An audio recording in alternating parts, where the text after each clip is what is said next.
welcome to Bearded Meeple. Designers, please keep making tile-based games. I love them. I'm going to play them every time. Today, we're looking at a 2-player tile placement game that I really enjoyed. It's Patchwork by Uwe Rosenberg and Mayfair Games. This game gets points right off the bat. 1, because of the designer, and 2, because it's not farms. I'm sure he could have made it where you're simply meshing pieces and designing the best farm. He went with an original idea because there aren't too many games about building quilts. I loved it. 2 thumbs up. The other thing I really liked about this game is the fact that it is Tetris-like. This past year, a fair few games like this came out. This one is one of the better ones. You're managing your time and your money to get the best pieces, to mesh them together, design the nicest quilt. Can you get a balance between both? Let's take a look. The game Patchwork is ideally about balance. Balance between your time track and your income, which is measured in buttons. With these 2 items, you will gain access to a number of swatches. The swatches will be used to construct your player board.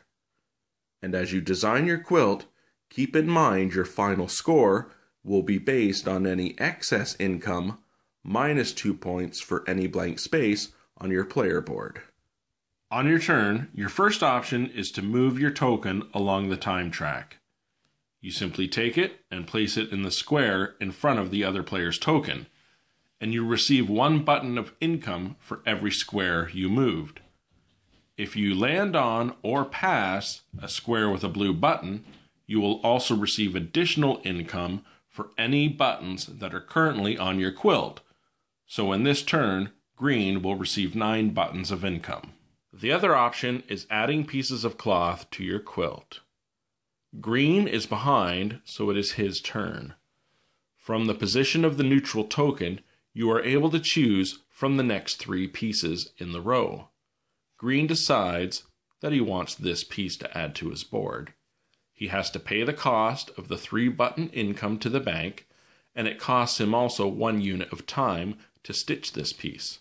So he moves ahead by 1 on the time track, and he adds the piece to his board. Green is still behind, so it is still his turn. So, of the next 3 pieces, he decides he wants this one. There is no button cost to it, simply units of time. So he's going to add it to his board and move his piece ahead by 3. It's still Green's turn, because no one is in the lead and Green is on top. Because he has landed on a piece with a blue button on the time track, he is able to collect income for the buttons on his board, and he collects 5 from the bank. So he has to decide, does he want to spend his income and purchase one of the next 3, or does he simply want to save his money, move ahead by 1, and collect 1 more button income? The first player to complete a 7x7 patch on their quilt will receive a special token with 7 bonus points.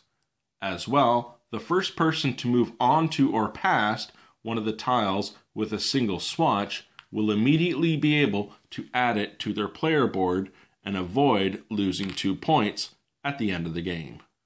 And that, my friends, was Patchwork. It's light, it's fun. If you like tile games and you like Tetris, I think this is going to be the game for you. I hope you get a chance to check it out, and I'll talk to you again soon.